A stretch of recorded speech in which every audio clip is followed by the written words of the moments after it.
क्या सलमान खान की सिकंदर उनकी कमबैक फिल्म है? क्या सलमान खान की सिकंदर की रिलीज होने के बाद उनके फैंस का इंतजार और लंबा हो गया है? और मैं ऐसा क्यों कह रहा हूं दोस्तों?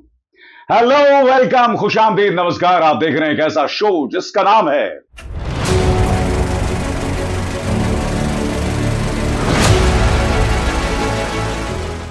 फिल्मी बातें विद अभिसार। तो फिल्मी बातें विद अभिसार में आज हम चर्चा कर रहे हैं सलमान खान की कमबैक फिल्म सिकंदर की। अब आप समझे कि मैंने सिकंदर के ट्रेलर का रिव्यू क्यों नहीं किया था, क्योंकि जब मैंने ट्रेलर देखा था दोस्तों, तो उस ट्रेलर में ही मुझे नहीं समझ आया था कि सलमान खान अपने फैंस, अपने चाहने वालों को क्या पेश करने की कोशिश कर रहे हैं। आखिर इसमें नया क्या है? फिल्म का रिव्यू करने से पहले आज मैं कुछ सवाल पूछना चाहता हूं। क्या यह फिल्म करने से पहले सलमान खान ने इस फिल्म की स्क्रिप्ट पढ़ी थी? क्या इस फिल्म को एक्सेप्ट करने के लिए उनकी कनपटी पर बंदूक रखी गई थी? क्या सलमान खान पर जबरदस्ती यह फिल्म करवाई गई थी? क्योंकि दोस्तों, एक बात स्पष्ट है, इस फिल्म में स्क्रिप्ट नाम की कोई चीज नहीं है। इस फिल्म का जो प्रमाइस है, जो सेटिंग है, जो कहानी है, वो बहुत दिलचस्प है। और सरल शब्दों में बताया जाए, सलमान खान के एक बहुत करीबी की मौत हो जाती है और उस करीबी के शरीर के 3 हिस्से 3 लोगों को दे दिए जाते हैं, यानी कि आंख, दिल और लंग्स। और फिर सलमान उनकी तलाश में निकलते हैं, मगर बीच में उनकी टक्कर एक पॉलिटिशियन से होती है जिनके बेटे को उन्होंने कर दिया होता है। अब सलमान खान के किस रिश्तेदार की मौत हो जाती है, यह मैं आपको नहीं बतलाने वाला हूं। क्यों मौत हो जाती है, यह मैं आपको नहीं बतलाने वाला हूं। इसके लिए आपको फिल्म देखना पड़ेगा। दोस्तों, शुरू से लेकर अंत तक आप इंतजार करते रहते हैं कि भाई कोई ऐसा लम्हा आए जो आपको बांध कर रखे। इस फिल्म में एक भी ऐसा लम्हा नहीं है। इनफैक्ट सलमान खान का जो ओपनिंग शॉट है ना, जहां उनका इंट्रोडक्शन होता है, वो एक शानदार शॉट है और उसने कहीं ना कहीं फिल्म का टेम्पो सेट कर दिया था, मगर उसके बाद से लगातार नीचे। एक्टिंग की बात करें दोस्तों, तो सलमान खान इस फिल्म में पूरी तरह से अनइंटरेस्टेड दिखाई देते हैं, मानो इस फिल्म में उनकी कोई दिलचस्पी नहीं है। जैसे मैंने कहा ना, किसी ने जबरदस्ती उनसे फिल्म करवाई थी। मैं एक बात समझ नहीं पा रहा हूं, यह उनकी कमबैक फिल्म थी और जाहिर सी बात है उन्हें इस पर कहीं ज्यादा अटेंशन दिया जाना चाहिए था। मैं एक बात स्पष्ट कर दूं, सलमान खान कोई बहुत महान एक्टर नहीं है, मगर सलमान खान की खास बात यह है कि वो एक शानदार परफॉर्मर हैं।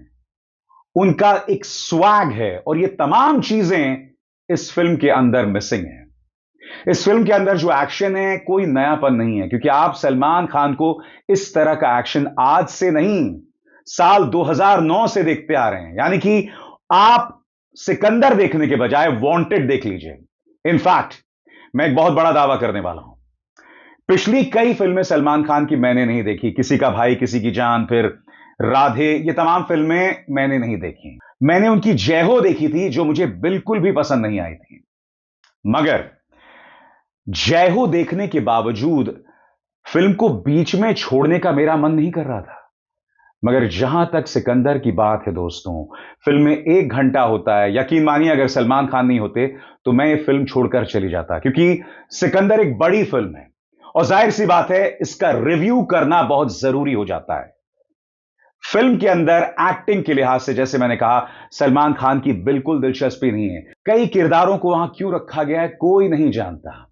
फिल्म के अंदर सलमान खान की जो वाइफ का किरदार निभा रही हैं, रश्मिका, वो आखिर क्यों उन्हें बचाकर रखना चाहती हैं कि उन्हें इस बात की जानकारी ना दी जाए, उस बात की जानकारी ना दी जाए, वो सारा काम खुद करना चाहती हैं। रश्मिका की पिछली कई फिल्में बॉक्स ऑफिस पर उन्होंने शानदार बिजनेस किया, चाहे वो एनिमल हो, चाहे वो पुष्पा पार्ट 2 हो, या फिर हाल ही में रिलीज हुई छावा। मगर जहां तक इस फिल्म की बात है दोस्तों, रश्मिका के चेहरे पर बस एक समान एक्सप्रेशन। इस फिल्म में सिर्फ 2 एक्टर्स हैं जिन्हें आपको देखने का मन करता है। बाकी जितने भी एक्टर्स हैं ना, कौन हैं, क्या कर रहे हैं, आपको देखने का मन तक नहीं करता। इस फिल्म में जबरदस्ती, सही सुना आपने, जबरदस्ती साउथ के एक्टर्स को रखा गया है। क्यों? क्योंकि फिल्म के डायरेक्टर हैं मुरुगदॉस, जिन्होंने गजनी जैसी फिल्म बनाई थी। जी हां, उनसे मुझे बेतहाशा उम्मीद थी, क्योंकि आप जानते हैं गजनी में एक कशिश थी। गजनी एक ऐसी फिल्म थी जो आपको थ्रिल देती थी। हम यह उम्मीद कर रहे थे कि जिस व्यक्ति ने गजनी बनाई थी, गजनी जैसी थ्रिलर एक्शन फिल्म बनाई थी, उनसे हम ये उम्मीद कर रहे थे कि कम से कम सिकंदर एक ऐसी फिल्म होती जो आपको थ्रिल करती, जो आपके अंदर रोमांच पैदा करती। फिल्म एक ढर्रे में चलती है, एक सड़क छाप एक्शन फिल्म है। और मैं सड़क छाप एक्शन फिल्म इसलिए कह रहा हूं दोस्तों, क्योंकि इस फिल्म के एक्शन में भी कुछ नया नहीं है। इनफैक्ट मैं आपको बताना चाहता हूं, इस फिल्म के इंटरवल में मैंने सनी देओल की आने वाली फिल्म जाट का ट्रेलर देखा।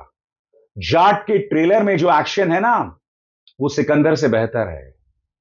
सिकंदर बहुत बड़े पैमाने पर डिसअपॉइंट करती है, क्योंकि ना तो इसका एक्शन आपको बांध के रख पाता है, और जैसे मैंने बताया कहानी में बहुत ज्यादा स्कोप था।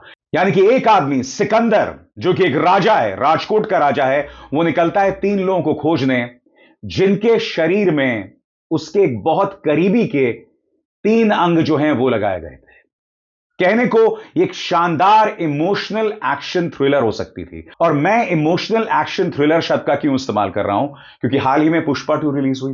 पुष्पा कहने को एक्शन फिल्म थी, मगर उसमें इमोशंस का भी जबरदस्त तड़का था, रंगों का जबरदस्त तड़का था।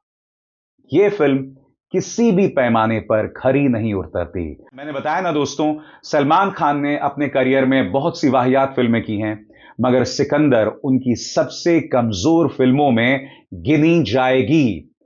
सलमान खान का बिल्कुल भी इंटरेस्ट नहीं दिखाई देता फिल्म में। और हां, मैं नहीं भूला हूं कि जब सिकंदर का प्रमोशन हो रहा था, तब सवाल किया था कि आप इतनी यंग एक्ट्रेसेस के साथ क्यों काम करते हैं, क्योंकि रश्मिका उनसे करीब 30 साल छोटी हैं। तो सलमान ने इसका जवाब दिया था कि भाई, जब एक्ट्रेस को प्रॉब्लम नहीं है, उनके मां बाप को प्रॉब्लम नहीं है, तो आपको क्या प्रॉब्लम है। नहीं सलमान, अब आपको अपनी उम्र के हिसाब से रोल्स करने पड़ेंगे। और मैं एक बात स्पष्ट कर दूं, यह फिल्म मेरे को इसलिए पसंद नहीं आई क्योंकि सलमान अपने उम्र के हिसाब से किरदार नहीं कर रहे हैं। यह फिल्म फेल करती है स्क्रिप्ट लेवल पे, स्क्रीन पे के लेवल पे, पेस के लेवल पे, गति के लेवल पे, स्पीड के लेवल पे, और इन तमाम मोर्चों पर यह फिल्म धराशायी हो जाती है। जहां तक गानों की बात है, बमुश्किल एक गाना, वो मेरे ख्याल से जो बिल्कुल शुरू में आता है, मेरी जोहरा ज़बीं, वही एक गाना है जो आपके मन में बात तक रहता है। फिल्मों में गानों में भी कोई चमत्कार नहीं है, कोई खासियत नहीं है, क्योंकि देखिए, सलमान खान की जो एक्शन फिल्म्स भी रही हैं ना, चाहे वांटेड हो, चाहे दबंग हो, चाहे रेडी हो, चाहे बॉडीगार्ड हो, इन सब की खास बात यह है कि इनके अंदर गाने भी बहुत शानदार रहे हैं। इस फिल्म में बमुश्किल एक गाना है जो आप गुनगुना सकते हैं, जो आपकी पार्टीज में बज सकता है, मगर उसके अलावा फिल्म पूरी तरह से नाकाम साबित होती है म्यूजिकल मोर्चे पर। इसके अलावा सलमान एक जगह कहते हैं, आई एम डन ब्रो, मेरा तो हो गया। बिल्कुल सलमान, इस फिल्म को देखने के बाद यही लग रहा है that you are done bro. अगर आपने खुद को नए सलीके से पेश नहीं किया, तो मुझे कहने में कोई गुरेज नहीं है कि सलमान खान के खात्मे की, उनके फिल्मी करियर के खात्मे की शुरुआत यहां से बहुत तेजी से शुरू होने वाली है। क्योंकि हम यह ना भूलें कि इस फिल्म में सलमान की बेतहाशा उम्मीदें थी। इस फिल्म के विलन कौन है? यकीनन सलमान खान, जो कि इसके लीड एक्टर हैं। उनकी जिम्मेदारी थी फिल्म को एक लेवल तक उठाना, उसकी स्क्रिप्ट पर काम करना। मगर मेरे हिसाब से इस फिल्म के सबसे बड़े विलन इसके डायरेक्टर मुरुगदॉस हैं। वो मुरुगदॉस जो जानते थे कि वो सलमान खान की कमबैक फिल्म के साथ आ रहे हैं, मगर इस फिल्म में उनकी कोई मेहनत नहीं दिखाई देती, ना स्क्रिप्ट, ना स्क्रीन प्ले, ना पेसिंग, ना एक्शन के लेवल पे। पुराने ढर्रे की एक फिल्म दिखाई देती है जो अपने आप में बहुत शॉकिंग है। क्योंकि दोस्तों, एक न्यू कमर के लिए, जिसकी ये पहली फिल्म है, उसे हम समझ सकते हैं, क्योंकि जो न्यू कमर होता है उसके पास बहुत ज्यादा ऑप्शंस नहीं होते हैं। मगर सलमान खान, द सुपरस्टार, मास फिल्में बनाने वाले सलमान खान, उनकी क्या मजबूरी थी कि वो मुरुगदॉस की इस फिल्म में काम कर रहे थे? क्या उन्होंने आंखों में पट्टी बांध कर रखी हुई थी? क्या उन्होंने स्क्रिप्ट बिल्कुल नहीं पढ़ी? निहायत ही कमजोर फिल्म। और मुझे ताज्जुब नहीं होगा दोस्तों, अगर यह फिल्म एक हफ्ते बाद बुरी तरह से बैठ जाए। हालांकि ये इंडिया है, यहां तो बहुत ही वाहियात फिल्में चलती हैं, इसलिए मैं इस पर अपना जजमेंट नहीं दूंगा। मगर मेरे हिसाब से इस फिल्म को एक बार देखना किसी टॉर्चर से कम नहीं है। और ये वो व्यक्ति है जिसे सलमान खान की टाइगर 3 बेतहाशा पसंद आई थी। जी हां, याद कीजिए, जब मैंने टाइगर 3 का रिव्यू किया था तो मैंने आपको बतलाया था कि मुझे टाइगर 3 पठान से ज्यादा अच्छी लगी। मगर जहां तक सिकंदर की बात है दोस्तों, क्या ही कहा जाए। अब आपके जहन में एक सवाल होगा कि सिकंदर के बाद अब क्या। दोस्तों, अगर सिकंदर फ्लॉप हो गई तो इसका बहुत बड़ा असर स्पाई वर्स पे पड़ने वाला है। जी हां, जहां पर सलमान खान का टाइगर का किरदार है। इसके बाद टाइगर 4 बनना नामुमकिन है। टाइगर वर्सेस पठान बन पाएगी या नहीं मैं नहीं जानता हूं, मगर बहुत जरूरी हो जाता है कि सलमान खुद को री इन्वेंट करें। और उनके सामने मिसाल है किसी और की नहीं बल्कि अमिताभ बच्चन की। अमिताभ बच्चन की आखिरी सुपरहिट फिल्म थी हम। जी हां, उसके बाद उनकी कोई फिल्म नहीं चली। हालांकि उन्होंने अपनी उम्र के हिसाब से किरदार निभाए, मगर कोई अच्छी स्क्रिप्ट लेकर वो नहीं आ पाए। उनकी सारी फिल्में लाइन से फ्लॉप हो गई। पूरी 90s में उनकी एक फिल्म बॉक्स ऑफिस पर नहीं चली। और उसके बाद केबीसी आता है, वो खुद को री इन्वेंट करते हैं, मोहब्बतें, सरकार, ब्लैक। तब जाके अमिताभ बच्चन का एक नया अवतार आता है, वो खुद को री इन्वेंट करते हैं और वो आज भी बदस्तूर चल रहे हैं। क्या सलमान खान ऐसा कर पाएंगे? क्या सलमान खान अब लीड रोल से हटकर, यानी कि हीरो के किरदार से हटकर कैरेक्टर रोल्स निभाएंगे? क्योंकि जो फिल्में वो इस वक्त कर रहे हैं उनसे कोई उम्मीद नहीं की जा सकती। मैं जानता हूं कि मेरे शब्द सलमान खान फैंस को पसंद नहीं आएंगे, मगर आपको ज्यादा इंतजार नहीं करना पड़ेगा। सिर्फ 1-2 हफ्ते का इंतजार कीजिए और आपके सामने सिकंदर के बॉक्स ऑफिस की हालत दिख जाएगी। अभिसार शर्मा को दीजिए इजाजत। नमस्कार।